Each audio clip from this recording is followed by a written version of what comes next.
documento con el que vamos a trabajar ya para el final del ciclo es básicamente el documento que ustedes van a presentar de acuerdo al proyecto que están desarrollando. Acuérdense que estamos en el proceso de desarrollo de una aplicación. Entonces la idea es que presenten dentro del desarrollo de la aplicación, presenten esos requerimientos. Algunas de las cosas que están ahí ya las tienen ustedes. Eso es lo que presentaron en el primer periodo. Es básicamente la descripción del proyecto, los alcances, las limitaciones, la justificación y los objetivos ya los tienen. Lo que vamos a trabajar básicamente van a ser la parte de los requerimientos. Entonces van a tener que sacar de su proyecto los requerimientos funcionales y los requerimientos no funcionales. De estos vamos a estar hablando durante el desarrollo de las próximas clases. Hay algunos de los elementos que están ahí que los vamos a tocar en clase, pero hay otros que ustedes los van a investigar de cómo funciona. En este caso, los requerimientos funcionales y no funcionales es algo que vamos a tocar en la próxima clase. Así que, pues más o menos vamos a tener la idea de qué se trata cuando estemos hablando acerca de ello. En el caso de los siguientes elementos, por ejemplo, vamos a hablar de los casos de uso. También es un tema que vamos a tocar más adelante, cómo crear los famosos casos de uso. Las historias de usuario, los diagramas de contexto. El diagrama de contexto, ese sí creo que no está dentro del temario, pero ya voy a revisar. Si no, le preocuparía que ustedes hacer un proceso de investigación.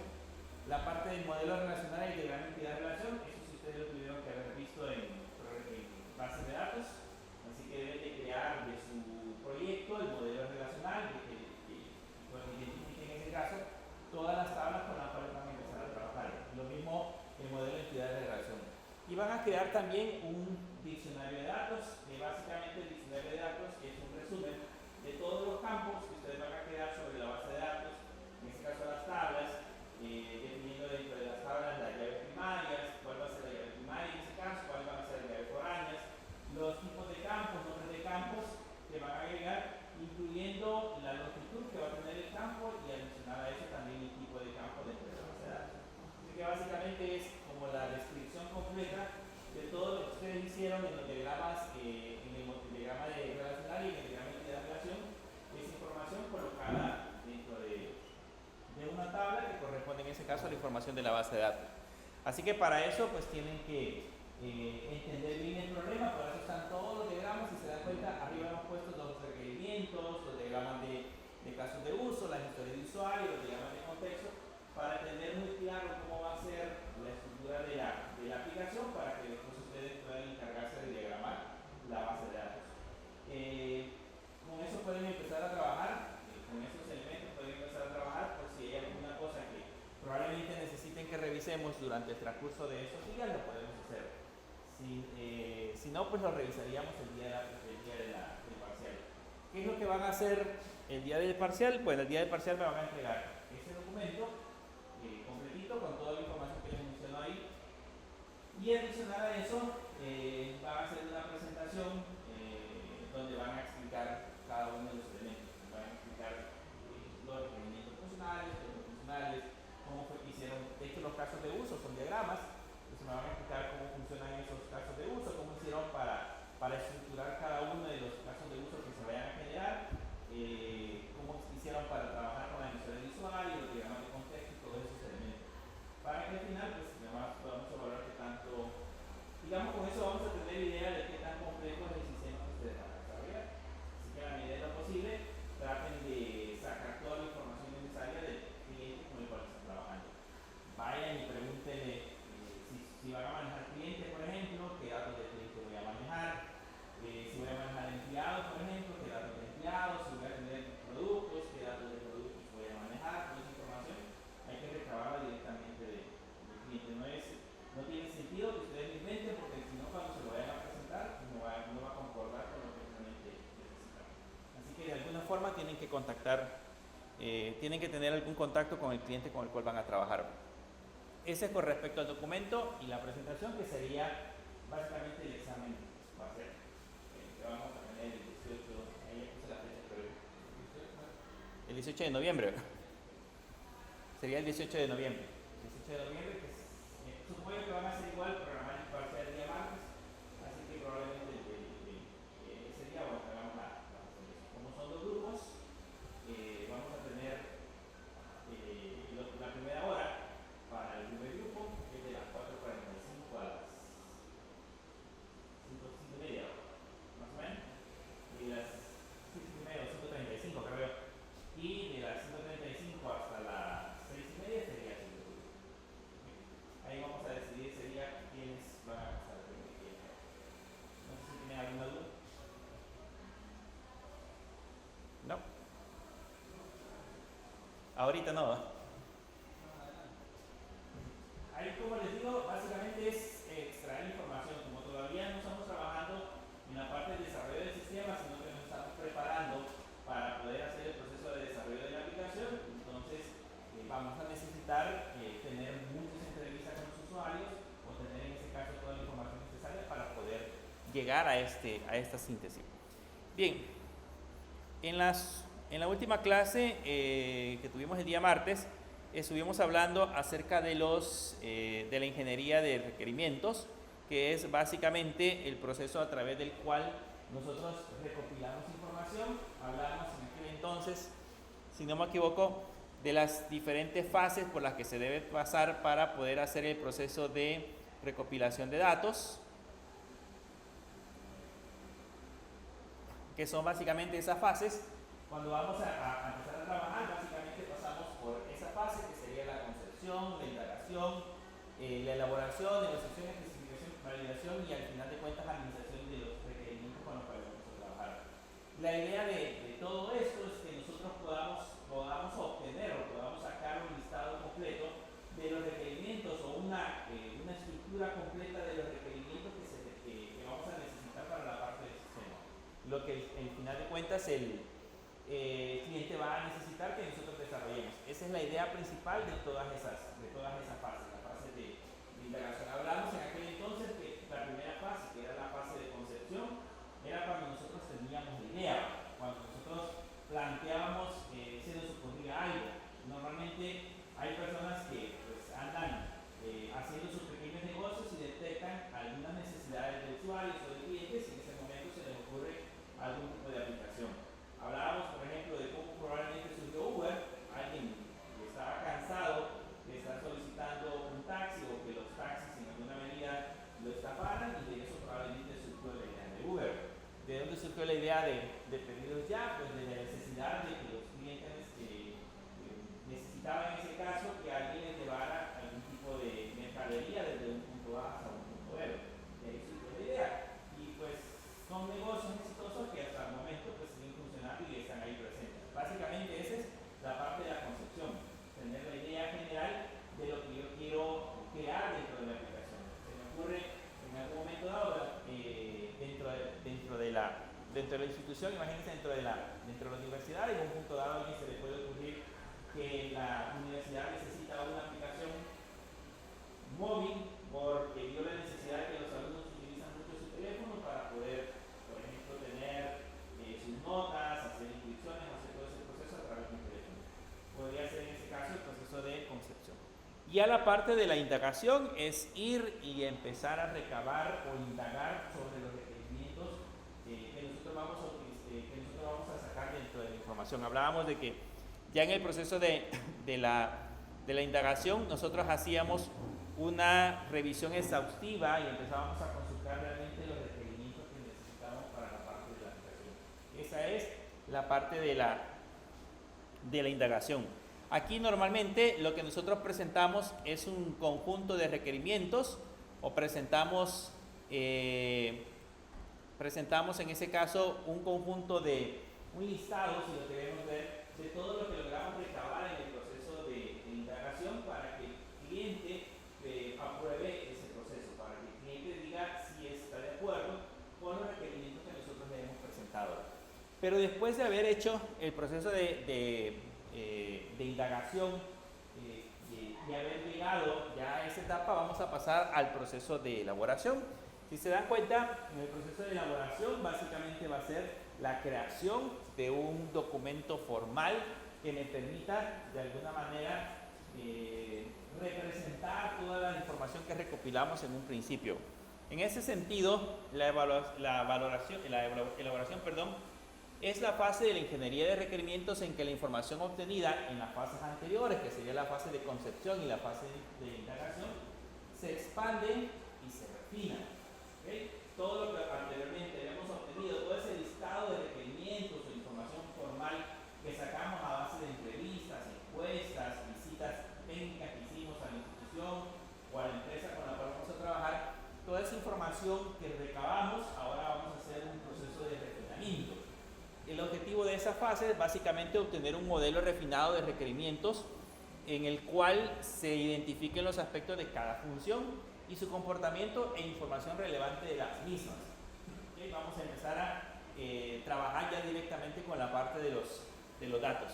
Básicamente lo que obtenemos en esta etapa es un conjunto de modelos de las funcionalidades a desarrollar que describen en términos sencillos el comportamiento y la relación entre las funcionalidades a desarrollar para que pueda ser entendido por los participantes. Aquí hay un elemento interesante, aquí se describe en términos sencillos, no técnicos.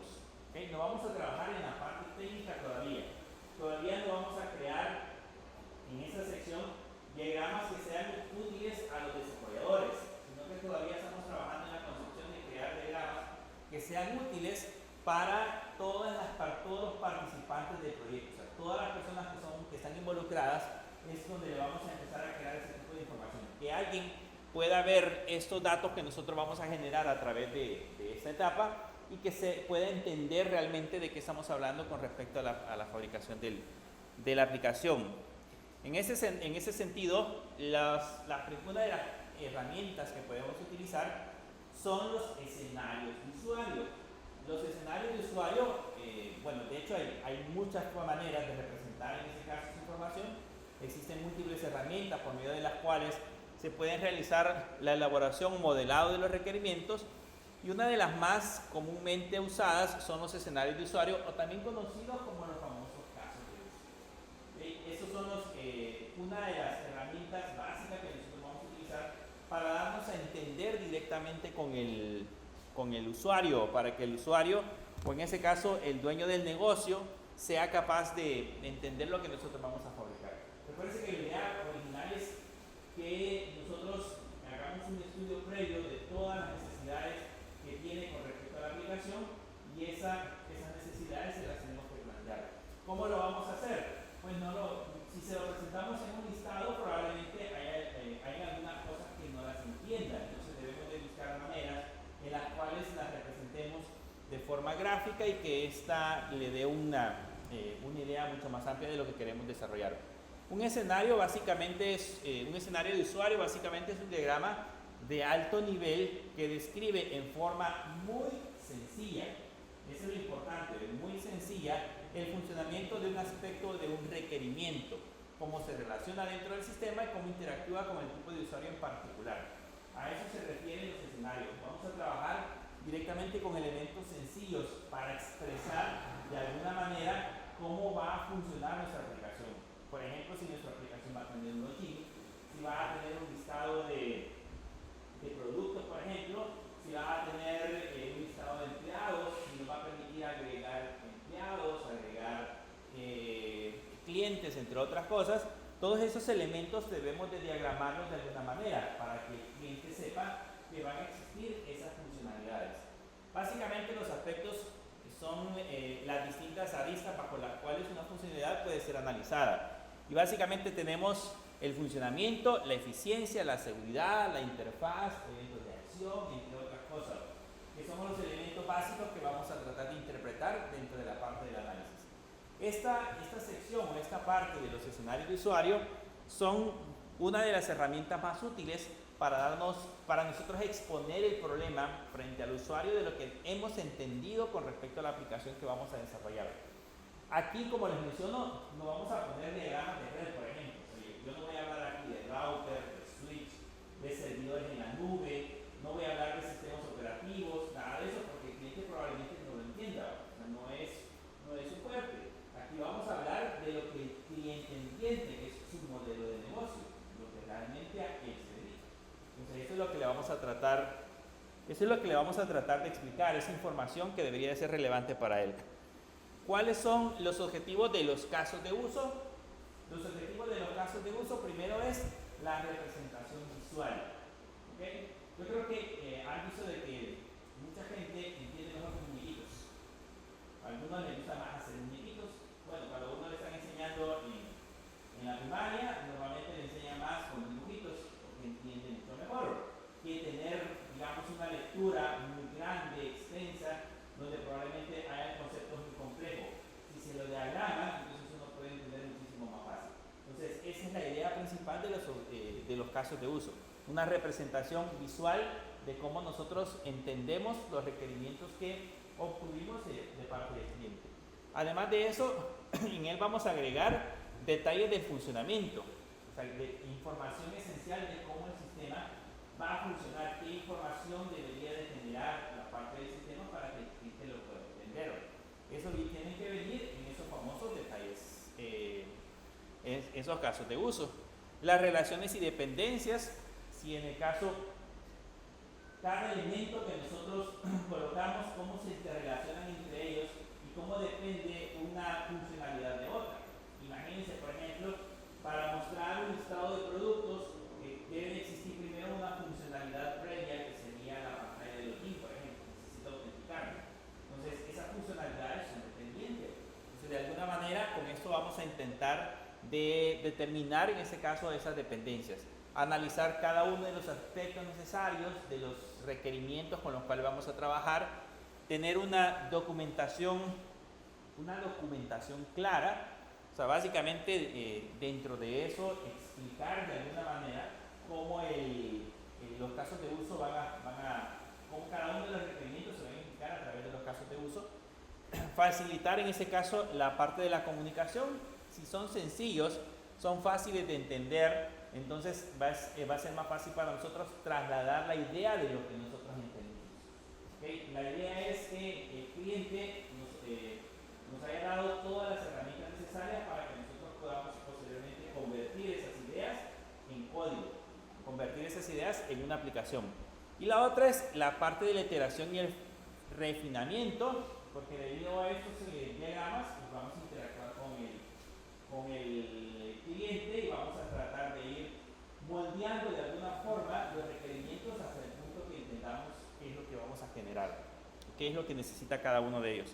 Y aquí hay un ejemplo de un caso de uso. Ese es un ejemplo básico, ya vamos a ver más adelante cómo crearlos, qué herramientas podemos usar para crear un caso de uso. Pero ese, por ejemplo, es un caso de uso. Imagínense un sistema de la biblioteca. Ahí en la biblioteca hay esos elementos, esos dibujitos que ustedes ven ahí, se le conocen como actores. ¿Okay? Estos parecen dibujos simples, pero básicamente así se representan, no colocamos dibujos muy complejos. Esto es básicamente un actor y estos círculos que tenemos acá básicamente representan los casos de uso. Entonces las flechitas nada más indican la relación que hay entre los actores y los casos de uso. Por ejemplo, en un sistema de biblioteca, cuando ustedes van a la biblioteca, ¿no? Bueno, voy a preguntar, ¿han ido alguna vez a la biblioteca? ¿Sí? ¿A prestar un libro? No. ¿A prestar un libro? No. No conocen los libros de la biblioteca. ¿No? Al aire acondicionado, ¿no? ¿Ya lo has visto? Bien, por ejemplo, la idea es, no sé si ahorita ha cambiado el sistema, pero antes uno como prestatario, digamos, iba y había unas computadoras donde uno digitaba el libro que quería buscar y ahí le ponía la ficha. No sé si sigue siendo igual. Pero en otros lugares, en otras bibliotecas, por ejemplo, uno iba donde el bibliotecario le decía quiero tal libro. ¿Okay? Entonces, el bibliotecario en el sistema podía hacer o puede hacer todos esos procesos. El bibliotecario sobre el sistema puede hacer una devolución del ejemplar cuando yo se lo entrego, puede prestar un ejemplar, en este caso si el prestatario lo solicita, borrar una reserva en el caso de que alguien haga una reserva de un libro y no llegue a traerlo, puede hacer borrar la reserva, o hacer en este caso una reserva. Esas son las actividades que puede hacer en este caso un bibliotecario. Pero ¿con quién empieza el proceso? Empieza con el prestatario. El prestatario llega, solicita el libro y el bibliotecario puede hacer todas esas actividades que para nosotros son casos de uso. Esto lógicamente después se convierte en código. Yo tengo que escribir el código para hacer una reserva. Tengo que escribir el código para borrar una reserva, para prestar un ejemplar o devolver un ejemplar. Todo eso se va a convertir después en código. Pero básicamente ahí estamos representando de alguna manera las funcionalidades generales que va a tener la aplicación. Al mismo tiempo, por ejemplo, el bibliotecario, que sigue siendo el actor, puede darle mantenimiento general a la parte de los libros. Este sería en este caso el caso de uso. Este caso de uso se subdivide en diferentes áreas que puede desarrollar. Por ejemplo, él puede añadir un título o añadir un nuevo libro, borrar o actualizar un libro, añadir un nuevo ejemplar, por ejemplo, cuando digamos tenemos varios ejemplares, o borrar un ejemplar, o incluso consultar información directa de la base de datos del prestatario. Todo eso lo puede hacer el bibliotecario. Entonces, este es un diagrama de casos de uso. Con eso yo le puedo decir directamente al cliente, le puedo explicar al cliente cómo va a funcionar el sistema. ¿Quiénes van a ser los involucrados? Aquí estamos hablando de un sistema de biblioteca. Podría ser, por ejemplo, el sistema de registro académico, donde está la secretaria, los alumnos, que deberían ser en este caso los actores, el director académico, etcétera, etcétera. Todos esos corresponden en ese caso a actores. En resumen, los actores o un actor es cualquier persona, ¿okay?, cualquier dispositivo o cosa que interactúe con el sistema producto del cual puede obtener uno o más respuestas en el sistema. Cuando hablamos de cualquier persona o dispositivo, acuérdense que, por ejemplo, un sistema no solamente interactúa con personas como tal. Podría ser, por ejemplo, un dispositivo externo. Imagínense, se me ocurre, vamos a crear aquí en la universidad un sistema que permita determinar la temperatura a la cual se encuentran todos los salones. Vamos a poner sensores de temperatura. Entonces, esos sensores de temperatura son dispositivos físicos que pueden tener acceso sobre el sistema. Ellos alimentan de datos, o sea, ellos envían la temperatura ambiente y debería existir un sistema que debería demostrarlo. Ahí se convierte en ese caso en un actor. Y el caso de uso o un caso de uso corresponde a una acción que es posible realizar por medio del actor dentro del sistema, producto de la cual se genera una respuesta. Entonces ahí estamos básicamente representando lo que es en el caso de uso. Este es el actor, que es quien ejecuta la acción, y este es el caso de uso, que es la acción que nosotros hacemos dentro del sistema. Y la flecha básicamente indica la relación que existe entre el actor y, en ese caso, el caso de uso o la acción a realizar. Ahora, cuando nosotros desarrollamos un caso de uso, hay un montón de preguntas que debemos de hacernos para empezarlos a crear. Primero, ¿quién es el actor principal? ¿Quién es él o ellos los actores secundarios? Ustedes cuando vayan a la empresa donde van a trabajar, pregúntense, ¿quién va a ser el actor principal? O sea, ¿quién va a ser la persona que va a usar el sistema? ¿Qué más va a usar el sistema? Ese es el actor principal. Adicional a eso, pregúntense quién adicionalmente a él va a hacer uso de manera indirecta del sistema, que podría ser, por ejemplo, el cliente. Digamos que está la secretaria, podría ser el cliente solicita, digamos, cualquier información, la secretaria la suministra a través del sistema. Entonces, en este caso, el cliente es un actor secundario y la secretaria podría ser un actor primario. Si el cliente interactuara con el sistema, podría convertirse en un actor principal. ¿Cuáles son los objetivos de los actores? O sea, ¿qué es lo que hacen cada una de las personas involucradas?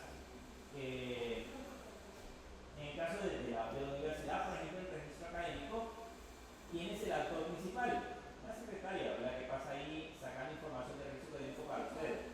Ustedes se convertirían probablemente en actores secundarios, podría ser, porque ustedes interactúan nada más con una parte muy pequeña del sistema, solo consultan notas.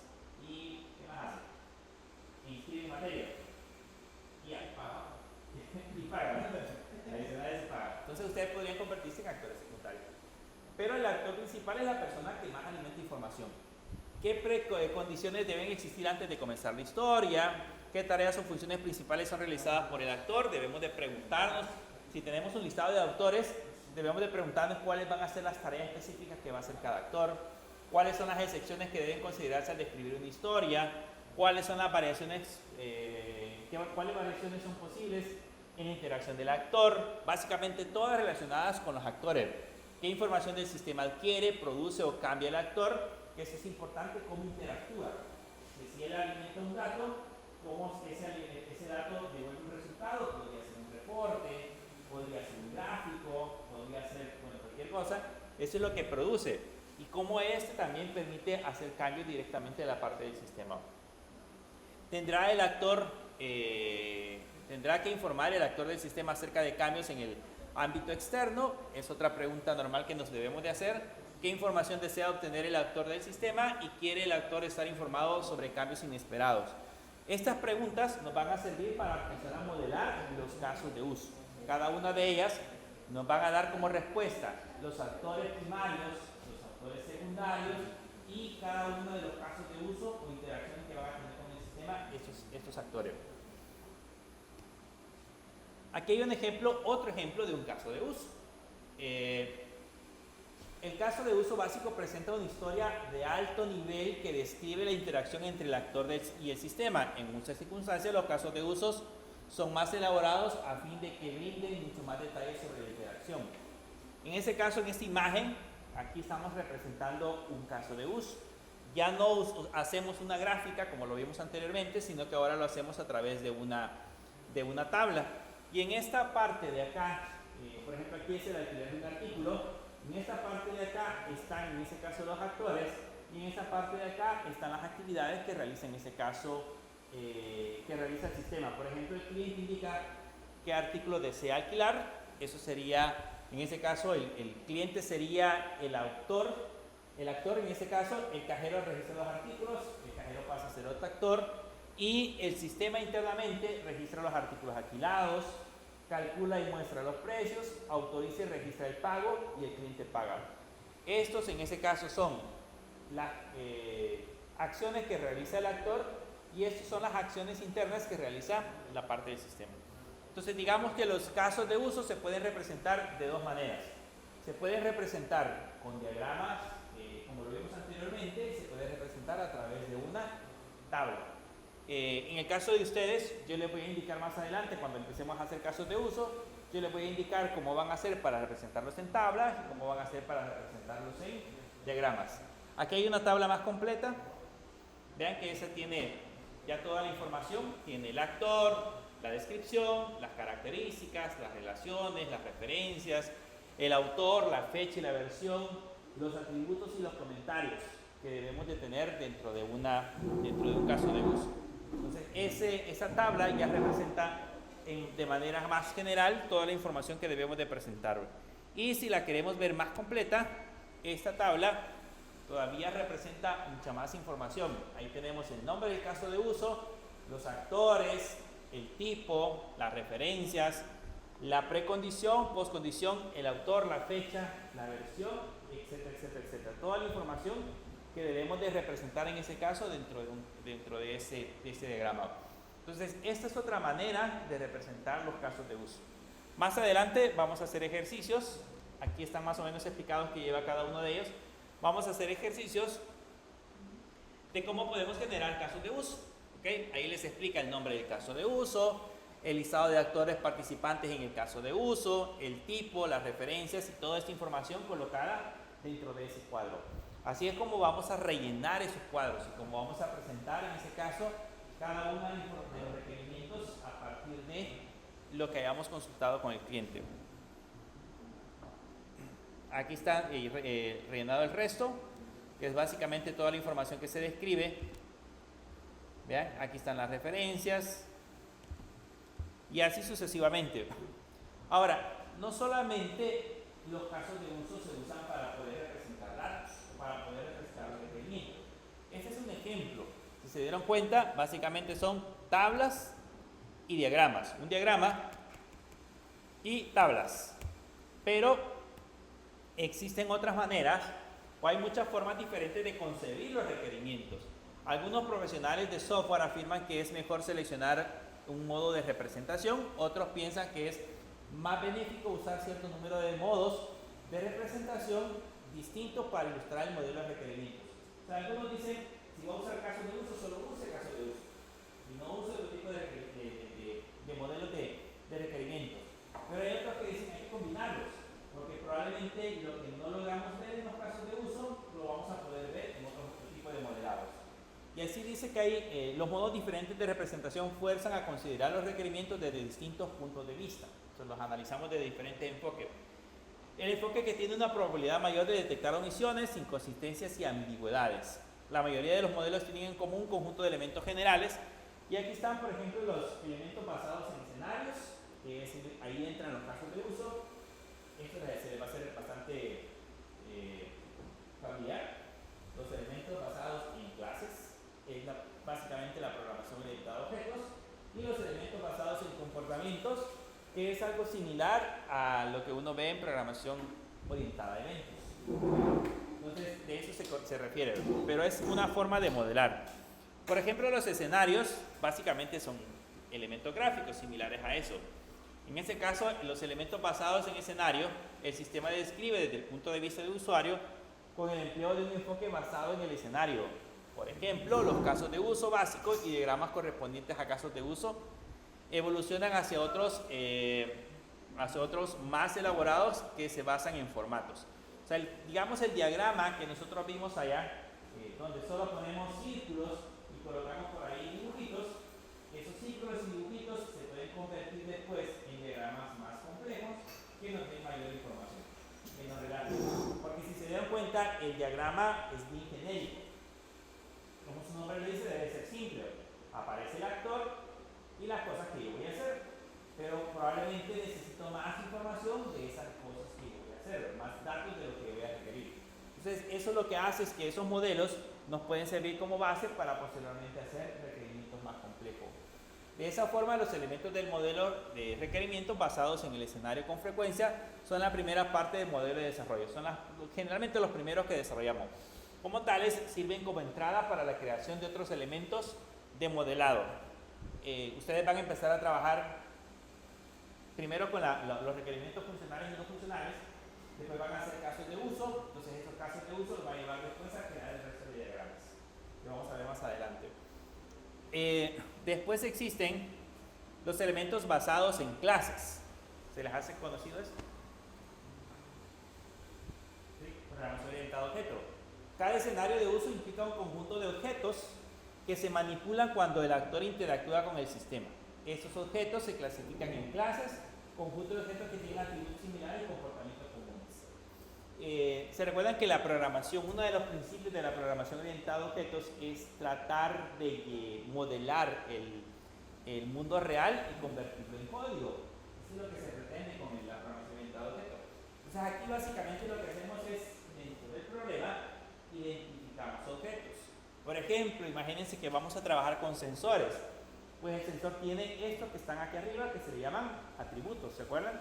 O propiedades, que tiene el nombre, el tipo, la ubicación, el área y las características.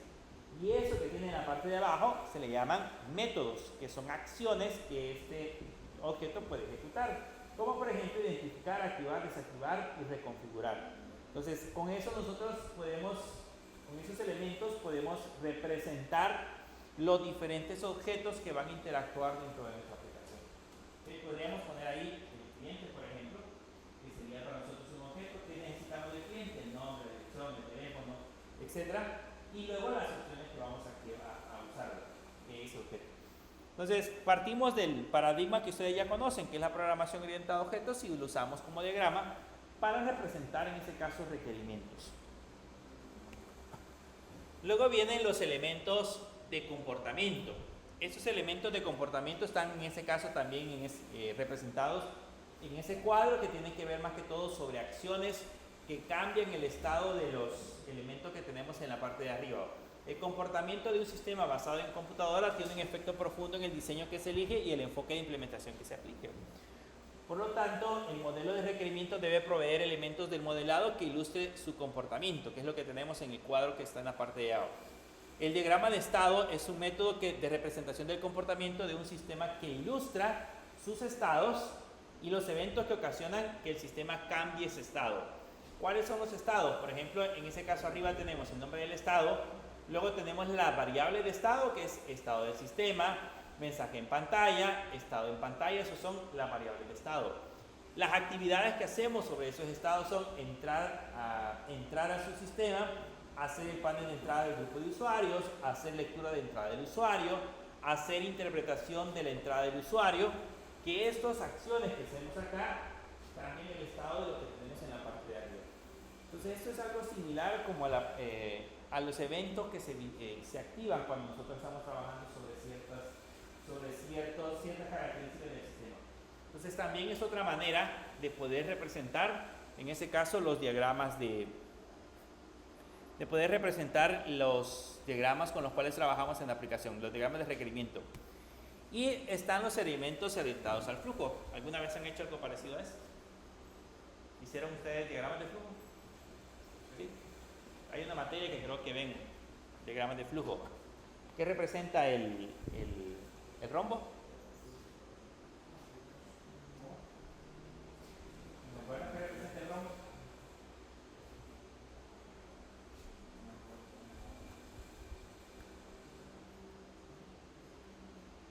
¿Se acuerdan? En el caso del rombo, por ejemplo, acá representa una condición, un if. Cuando nosotros encontramos dentro de la aplicación un if. Entonces, básicamente, estos diagramas también nos sirven o están orientados al flujo de información y cómo este se transforma dentro del programa. O sea, yo voy a, por ejemplo, voy a suministrar imagínense un código de barra. Voy a suministrar un código de barra, el código de barra se va a ir, se va a buscar en una base de datos y el sistema me tendría que devolver si hay existencia o no. Eso lo podría representar en un diagrama de flujo. Sin tantos aspectos técnicos, solamente representando el diagrama para que el usuario lo comprenda. En resumen, las características de la elaboración, en ese caso, es una de las fases más importantes dentro de la ingeniería de requerimientos, donde existe una gran variedad de herramientas posibles para llevarlo a cabo. Nosotros, en esta parte de la elaboración, en esta etapa, después del proceso de la concepción, la integración, ahora en la parte de la elaboración, lo que hacemos es transformar todos esos requerimientos en información que sea fácil de entender y digerir para los usuarios. Consiste en elaboración de modelos de alto nivel que evalúen desde distintos aspectos en forma sencilla el sistema a desarrollar, la interacción de los requerimientos entre sí y con los actores. ¿Okay? Eso básicamente es lo que hace, en este caso, la parte de la etapa de la elaboración. Y esta etapa especialmente se enfoca para que todos los participantes puedan entender el sistema. Hablamos de todo, desde el cliente, los usuarios, incluso los desarrolladores, los administradores del proyecto, todas las personas involucradas dentro de la aplicación deberían de tener conocimiento de estos diagramas y entenderlos fácilmente. Por lógica, tienen bajo nivel técnico, o sea, no utilizamos tantas palabras técnicas. Si ustedes llegan donde un cliente y le dicen, mire, vamos a subir todos sus datos a la nube, ¿qué creen que se imagina? Va a estar ahí volando en la parte de arriba. ¿Se imaginan que pues allá arriba, en la parte de la nube, vamos a tener un montón de información volando? Cuando nosotros sabemos que ese concepto es totalmente diferente o se maneja de manera distinta. Pero de alguna forma debemos de decirle al cliente cómo es que nosotros vamos a guardar esa información. Entonces debemos de bajar el nivel técnico y utilizar palabras que sean más fáciles de entender o diagramas que sean más sencillos de entender. En un diagrama de red, cuando nosotros ponemos la nube, nosotros sabemos que es internet en ese caso, pero pues para alguien que no entiende de nuestra profesión, pues va a entender otra cosa. ¿No entiendo? ¿Qué representa? Si aquí están mis servidores y por aquí está la nube, entonces ¿qué significa? Que se comunica de un punto a otro. Si hay algún tipo de diagrama, entonces a eso se refiere. Sirve como punto referencial para determinación de los requerimientos que finalmente se realizarán. Los modelos, los que hablamos, básicamente se dividen en 4 tipos de modelos. Están los escenarios que describen un panorama general, por ejemplo, los diagramas de actividades. ¿Han oído hablar alguna vez de los UML? ¿No? En programación orientada a objetos se utiliza bastante, que los diagramas de UML son diagramas para modelar las clases. O sea, lo que aprendimos en Java, lo que ustedes aprendieron en programación orientada a objetos 1, esa información que normalmente uno nada más escribe en código, se puede modelar, se puede hacer en base a diagramas. Y esos diagramas por lo general son diagramas UML. Pero es un estándar de cómo podemos crear ese tipo de aplicaciones. Están los modelos basados en clases, basados en programación orientada a objetos, que describen los requerimientos como objetos con atributos y métodos, ejemplo, los diagramas de clases UML. Y están los de comportamiento, que es lo que hablamos hace rato, describen la redundancia del comportamiento del sistema frente a ciertas entradas, por ejemplo, diagramas de casos de uso o de secuencia. Y por último, los de flujo, que era el diagrama que teníamos previamente, que describe el flujo y transformación de los datos en un programa. Por ejemplo, los diagramas de FD, son diagramas de flujo. ¿Okay? Diagramas de flujo de datos. Esos son los que normalmente vamos a estar utilizando para la parte de representar, en ese caso, la información. Luego vienen las consideraciones. La fase de elaboración es una de las fases cruciales dentro de la ingeniería de requerimientos, la que se basa en la elaboración de modelos sencillos de alto nivel en el cual se abordan temas de actividad estructural concerniente al diseño del sistema. O sea, eso es lo que vamos a hacer finalmente en la parte de elaboración. Básicamente, aquí vamos a crear, como les decía, cuadros, diagramas que tengan que ver justamente con los requerimientos. Vamos a transformar ese listado de requerimientos en diagramas que se puedan utilizar posteriormente. Luego viene la fase de la especificación. Después de haber hecho en la fase de la concepción, la indagación, la elaboración, pues vamos a empezar con la fase de la especificación. Esta fase, ¿qué es o qué hace esta fase? Esta fase de la ingeniería de requerimientos de software, en donde se detallan los requerimientos del sistema generalmente en un documento formal. ¿Okay? Lo que ya hicimos previamente, ese montón de diagramas que creamos en algunas herramientas que les voy a enseñar más adelante, todo ese montón de cuadros que hicimos, toda esa información que generalmente creamos para darnos a entender en el sistema, esa información la vamos a transformar en un documento formal que sirve como acuerdo del proyecto a desarrollar. En ese caso, una especificación puede ser un documento escrito, que es lo más común, o un conjunto de modelos gráficos, que son los que creamos, un modelado matemático formal, un conjunto de escenarios de uso o un prototipo de cualquier combinación de estos. Eso es básicamente lo que se refiere la parte de la especificación. En esta parte de la especificación hay un contexto general. Durante las fases previas, nosotros obtuvimos un conjunto de modelos de requerimientos a desarrollar y se negociaron cuáles se implementarían en función del valor para el proyecto y los participantes. En la fase de especificación se especifican los detalles de la implementación en formato generalmente escrito, describiendo qué hará cada función sin detallar el cómo. O sea, vamos a decir qué hace, qué vamos a hacer, pero sin decir cómo lo vamos a hacer. Todavía no llegamos en esta parte a la fase técnica.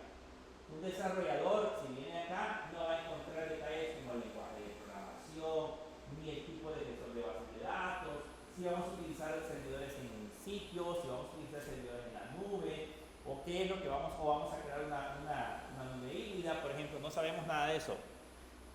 No obstante, el formato no siempre es escrito, sino que se admite en otros formatos. Sin embargo, en la práctica es recomendable cuando se cuentan con varios equipos de trabajo y se necesita documentación técnica como base para el desarrollo. Y aquí hay algunos estándares. ¿Ya han escuchado de algunas de esas empresas? ¿No han oído de ninguna de ellas? ¿Cuál? Ella. Ese es un estándar a nivel internacional. ¿El ISO también han escuchado? ¿No han escuchado que, por ejemplo, hay empresas que dicen nos estamos certificando en el ISO 9001, por ejemplo, o en el ISO 2000 no sé qué? Ese ISO son estándares a nivel internacional que se utilizan más que todo para certificar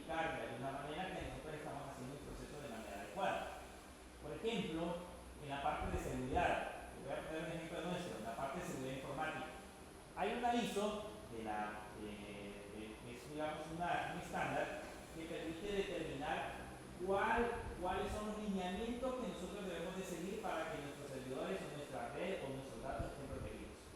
Entonces uno va y se certifica con la ISO 20001, creo que es o algo así, y lo que hace es de que si ustedes ganan esa certificación significa que sus datos están protegidos, que ustedes, por decir algo, tienen antivirus, tienen políticas, etcétera, todo lo necesario para que pues, no se infecten.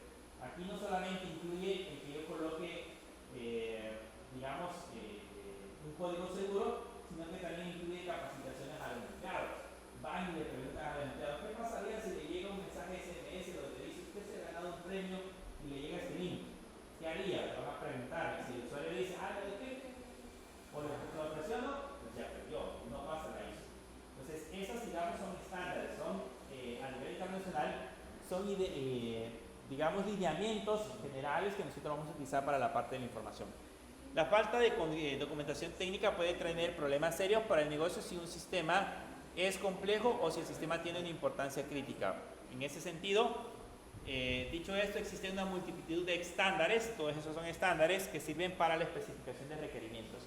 Ahí vamos a encontrar entre todas ellas, dentro de la ISO, por ejemplo, hay un estándar que sirve para especificar requerimientos. O sea, si yo me baso en ese estándar, de esa manera tengo que elaborar los diagramas, presentar los documentos, hacer el análisis, etcétera, etcétera. Digamos, es como los lineamientos a seguir. En este pilar, este es el pilar fundamental de las organizaciones de esta estandarización internacional que funcionan en campos como no solamente en informática, sino que en ingeniería electrónica, telecomunicaciones, software, seguridad informática, transferencia de información, prueba y gestión de productos, etc. Así que cuando ustedes escuchen que una empresa se está certificando en ISO o en un ANSI, por ejemplo, o cualquiera de ellos, es porque están trabajando justamente por un proceso de certificación, un proceso de estandarización. Creo que la universidad pasó hace algunos años por una certificación, aquí hay una ISO que tiene que ver con la parte de educación. Entonces, por ejemplo, vinieron y revisaron los planes de estudio, las capacitaciones de los maestros, entre otras cosas que tenía que cumplir la universidad para poder pasar esa ISO. Entonces, al final, cuando se termina y se pasan todas las pruebas, entonces le dan a la universidad un certificado que dice que están aptos para poder, por ejemplo, impartir clases, por decir algo, de educación superior. Entonces, eso lo hacen las empresas. Uno de los estándares más usados para la parte de requerimientos es la norma IEEE 3830. Esa norma IEEE 830 es la norma que se utiliza para el estándar de desarrollo de requerimientos. Es un estándar de desarrollo por el Instituto de Ingenieros Eléctricos y Electrónicos centrado en la especificación de requerimientos de software. De hecho, así se llama. Eso IEEE viene de Ingenieros Eléctricos y Electrónicos. Básicamente es una norma, esta norma proporciona pautas detalladas sobre cómo documentar y presentar los requisitos de un sistema de software de manera clara y comprensible para todos los interesados, incluyendo los desarrolladores, los clientes y otros miembros del equipo del proyecto. O sea, si vamos a seguir esa norma, si nos vamos a centrar en estos requerimientos, pues la idea original es que pues, se presente un documento que sea entendible para todos ellos. Esta norma establece un conjunto de secciones recomendables que deben incluirse en un documento de especificación de requisitos. Estas secciones a grandes rasgos incluyen introducción, descripción, requisitos, apéndice y cada sección con sus propias subsecciones. Y más o menos aquí está el índice. Ahí está la introducción.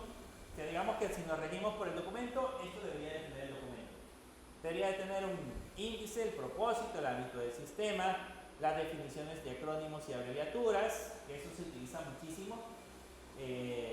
Por ejemplo, en software nosotros utilizamos muchas abreviaciones, muchas palabras que solo nosotros conocemos, entonces debemos de tratar de traducirlas.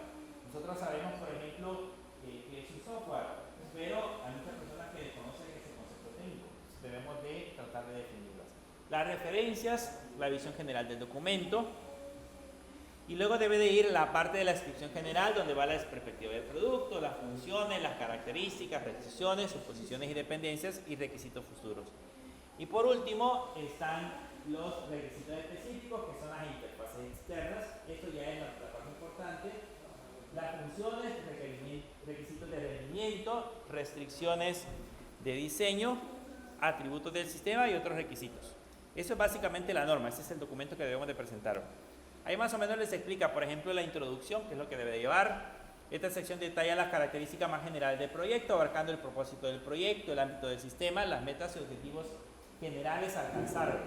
Y por otro lado, abarca definiciones como acrónimos, abreviaturas técnicas usadas en un sistema, a suerte como por ejemplo un glosario, para facilitar la comprensión del documento junto a referencias u otros documentos que detallan aspectos del sistema de manera general. Cuando ustedes leen un documento y encuentran palabras técnicas, pues no entienden. Con una palabra técnica que encuentren que no sepa su significado, pierden la idea del documento. Entonces la idea de esto es, por ejemplo, colocar dentro del parte del contenido del documento algunas palabras técnicas. En la parte de la descripción general, ahí habla sobre las características amplias del proyecto, como son las perspectivas del producto, cuáles van a ser en ese caso las funcionalidades del producto, las características, detallamos en ese caso ahí las características de los usuarios. Ahí van a decir ustedes, el usuario es la secretaria, por ejemplo, que tiene grado de universitario o bachillerato, lo que sea, etcétera, etcétera. Van a definir cuáles van a ser las características de los usuarios que van a utilizar en ese caso la parte de la aplicación.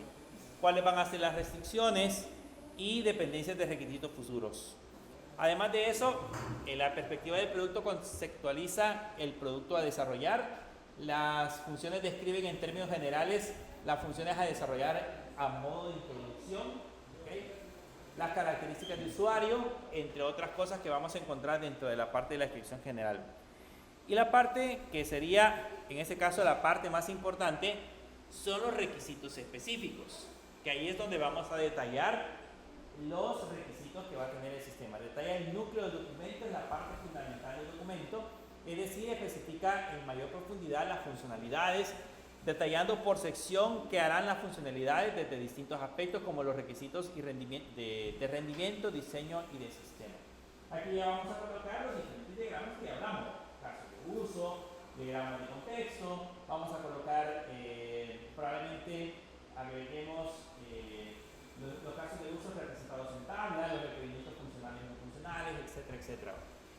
Las historias de usuario también deben de ir en esta parte.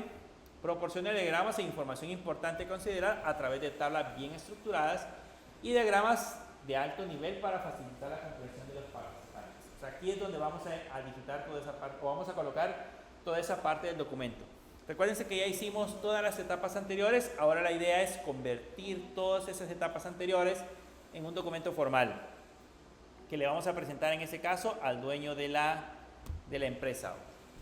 Y el apéndice es el elemento final que proporciona cualquier información adicional sobre el proyecto que no corresponda o puede ser catalogada en las secciones previas del documento. Algo así como lo han hecho. Le va a colocar información adicional y ustedes hayan recopilado en ese caso de la parte del sistema. Usualmente suele ser información complementaria sobre el contenido importante del proyecto. En resumen, admite, en este caso, esta etapa, que es la especificación, admite varios formatos. El más usado es el II y el IEE 3830, que es el que acabamos de mencionar. Esta etapa detalla los requerimientos del sistema para establecer usualmente por escrito cómo se hará. O sea, este es el que hace el documento formal.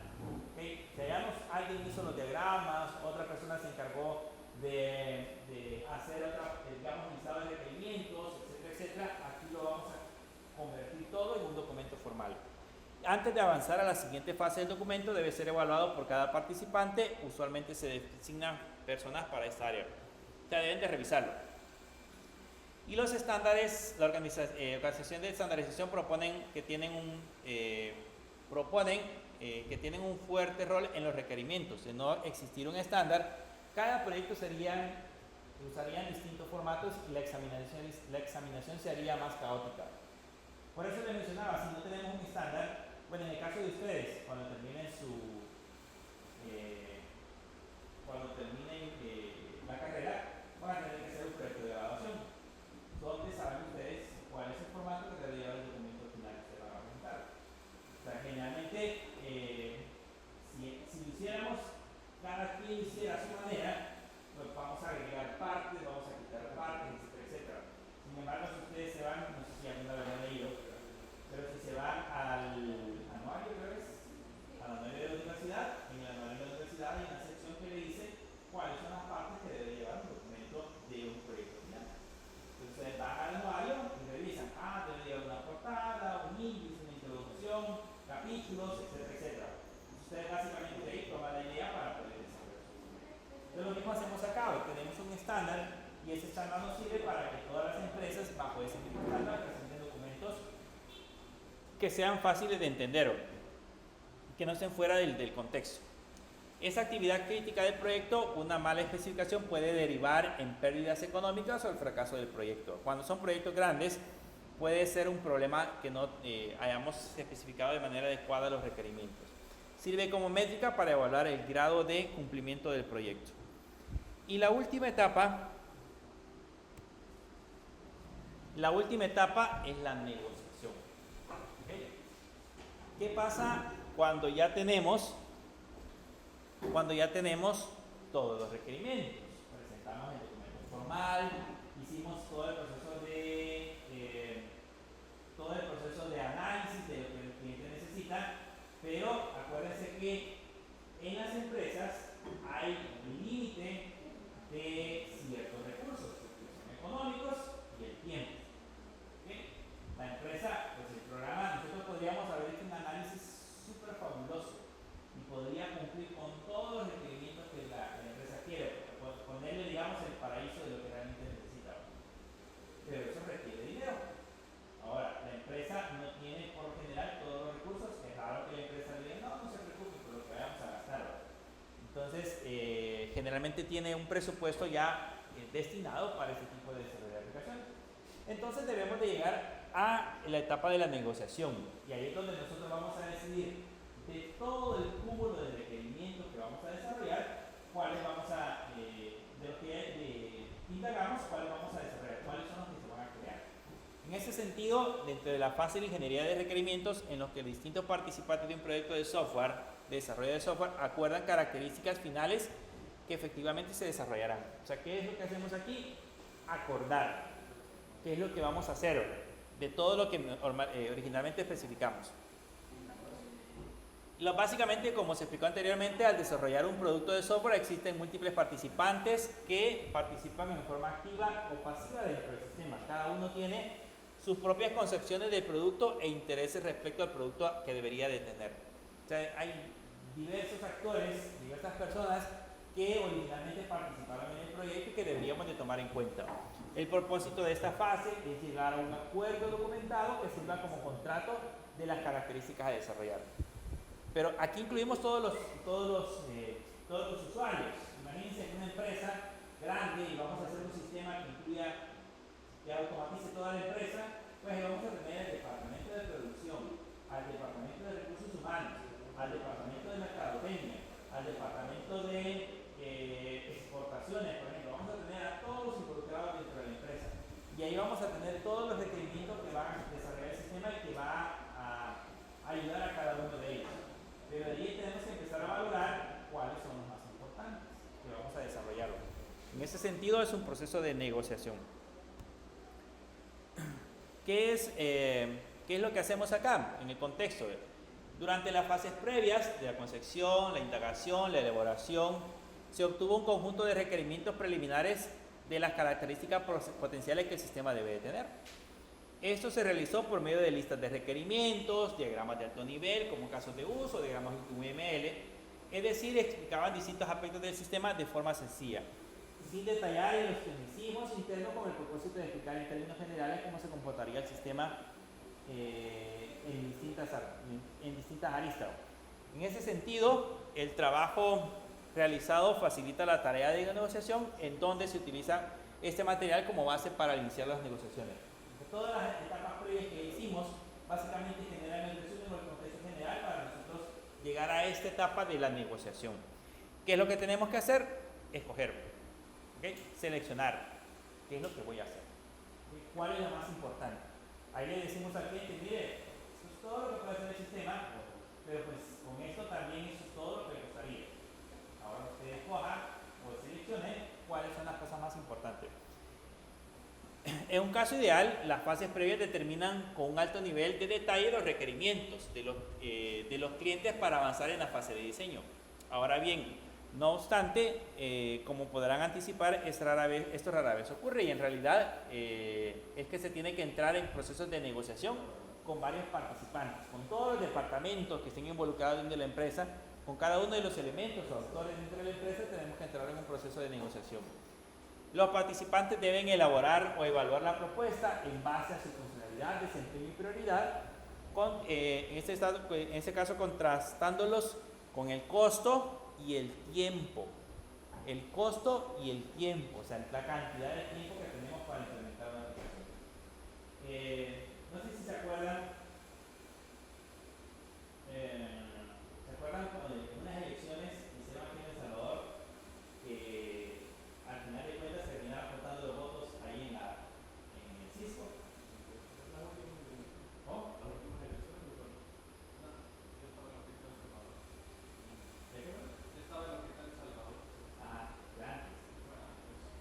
No me acuerdo cuáles fueron. No sé si fueron las donde eligieron al presidente. Creo que ahí fueron.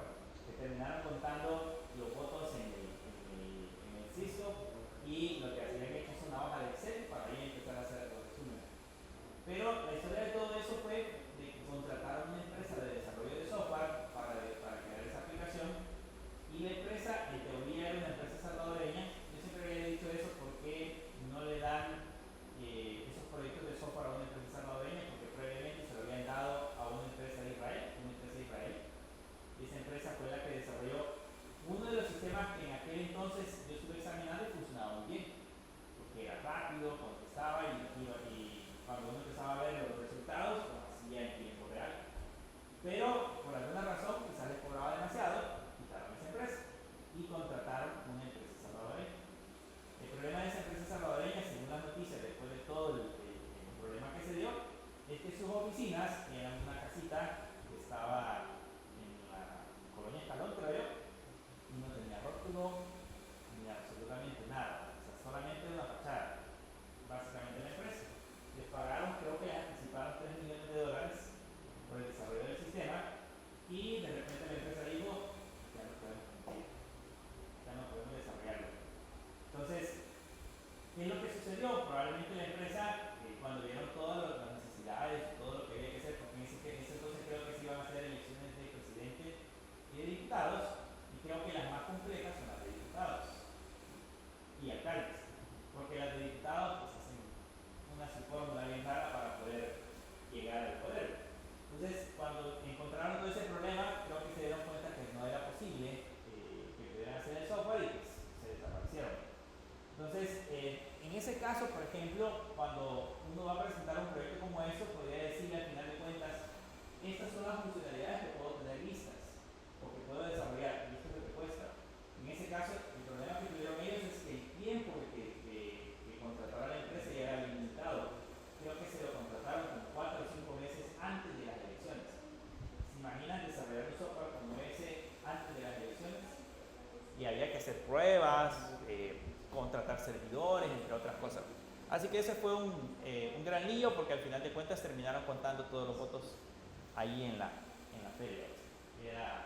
Creo que fue de las elecciones que más se trataron de dar resultados. Porque alguien se creó una hoja Excel y ahí se empezaron a hacer todo. Pero bueno, eso tiene que ver más que todo con cómo funciona en ese caso la parte de los requerimientos. Nosotros presentamos qué es lo que vamos a hacer y el tiempo que tenemos para desarrollarlo. Esa es la parte fundamental, cuánto tiempo tenemos. En el caso de ustedes, el cliente les podría haber dicho, mira, lo necesito para Java, pero pues ustedes el tiempo que tienen es hasta el otro ciclo. Entonces, digamos que el tiempo es un poquito más amplio si lo queremos ver de esa manera. Pero básicamente tenemos que considerar todos esos aspectos. Entonces debemos de elegir, en este caso, esos elementos. En ese sentido, los participantes evalúan las propuestas en base a funcionalidades, desempeño y prioridad contrarrestándolo contra el costo y el tiempo que llevaría el desarrollo del sistema. Los recursos en capital humano y dinero y tiempo son limitados, por lo cual se deben tomar decisiones. Incluso la cantidad de programadores que podemos contratar depende mucho del recurso humano. Ahí debemos de pensar en un concepto de ganar-ganar. Hay un principio de ganar-ganar. En ese sentido, el objetivo del proceso se centra en el desarrollo de un plan de proyecto que satisfaga de ser posible las necesidades de cada participante. Si en el caso de la empresa están todos los departamentos, mercadotecnia, recursos humanos, está producción, están todos los que se encuentran dentro de la empresa, debemos de tratar de hacer un proceso de que todos los requerimientos que se cumplan o lo que se haga, de alguna manera satisfagan algunas de las necesidades de cada departamento y no nos enfoquemos en uno solo. Las mejores decisiones buscan ganar-ganar, donde los participantes ganan porque se cumplen en gran medida sus necesidades, y los desarrolladores ganan pues trabajan con presupuestos y plazos realistas y accesibles. ¿Okay? El que nos den, bueno, a los desarrolladores ese es uno de los más grandes problemas, el estrés que genera el que una aplicación tenga muy corto tiempo de entrega. Creo que les pasa a ustedes cuando algunas veces hacen sus aplicaciones y las dejan para el final del ciclo, ya saben que tienen días o semanas para poder entregar y eso genera estrés. Estar pensando en que debo de crear la aplicación y no me funciona, o un error que he generado me quita demasiado tiempo. Entonces eso básicamente genera bastante estrés. ¿Qué es lo que tendríamos que hacer? Básicamente lo que tendríamos que hacer, hay un autor que dice que debemos de dividir esos elementos en hitos. El autor se llama Boheb, define un conjunto de actividades de negociación al principio de cada interacción del proceso de software. Y esto lo que dice es que en lugar de una sola actividad de comunicación con el cliente, se definen las actividades siguientes. Primero, identificación de los participantes clave del sistema o subsistema. Vamos a convocar en esta parte a los involucrados más importantes, lo que nosotros consideremos que forman parte del sistema y que pueden aportar valor. La otra es la determinación de las condiciones para ganar de los participantes. O sea, como les mencionaba, la idea es de que cada participante pueda obtener ciertas funcionalidades que le ayuden a cumplir sus requerimientos. Y por último, la negociación de las condiciones para ganar de los participantes a fin de reconciliarlas. O sea, que básicamente vamos a negociarla. ¿Qué es lo que necesita cada participante? En ese sentido, hay algunas recomendaciones que debemos de tomar en cuenta. Primero, reconocer que no es una competencia. O sea, no vamos a poner ahí todos a discutirlo porque es complicado. Si alguna vez tiene la oportunidad de tener una reunión donde todos quisieran, donde hay gente que quisiera que sus ideas estuvieran por encima de las demás, y es complicado conciliar con esas personas. Entonces, por ejemplo, los departamentos de las empresas quisieran automatizar probablemente todos sus procesos y necesitarían que el sistema haga todo lo que ellos dicen, pero pues no es una carrera. Debemos de mapear una estrategia, escuchar activamente, eso es importante, escuchar qué es lo que requiere cada una de las partes, centrarse en los intereses que tiene cada una de las partes y que no lo tomen de forma personal, contra ustedes. No le vayan a decir a ustedes que ustedes son los que no quieren hacer las funcionalidades, o ustedes tienen la culpa porque el sistema no haga lo que ellos requieren, entre otras cosas. Hay que ser creativos y estar listos para comprometerse. ¿Cómo hacemos para poder hacer de manera justa que las funcionalidades estén preparadas, que nosotros podamos sacar el estado de funcionalidades que vamos a desarrollar? Hay una técnica que son puntos de prioridad. Ustedes lo que hacen es que, por decirles algo, les dan puntos de prioridad a cada persona. Si usted tiene 10 puntos de prioridad, como 10 estrellitas, y usted lo que va a hacer es que a cada funcionalidad de la empresa le va a ir asignando un punto. Esos puntos de prioridad al final de cuentas se suman y las prioridades que tengan más puntos son las que normalmente nosotros desarrollamos. Eso es básicamente una técnica, es una manera de resolver, en ese caso, ese problema que tenemos con las prioridades que podamos tener con el diseño de las aplicaciones. Entonces ahí vamos a formar una dinámica en que todos van a participar y le van a colocar de manera anónima, si lo queremos ver de esa manera,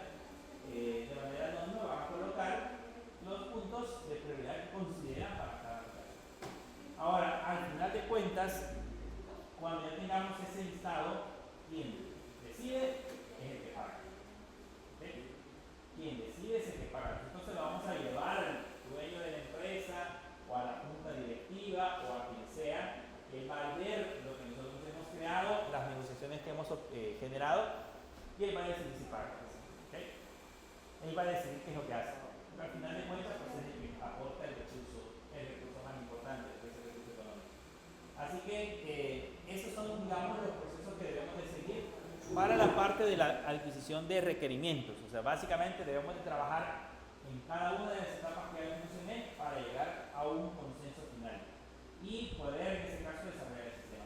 Esto que hemos hecho, todo eso que hemos hecho desde las primeras etapas que acabamos de mencionar, es sin código. Aquí no hemos escrito todavía absolutamente nada de código. ¿Okay? Ni siquiera hemos creado diagramas estructurales que tengan que ver con la parte del diseño. No hemos trabajado, por ejemplo, en la parte del diseño de pantallas, probablemente los diseños de la base de datos, aquí es donde ya vamos a empezar a crearlo porque ya tenemos claro lo que vamos a diseñar.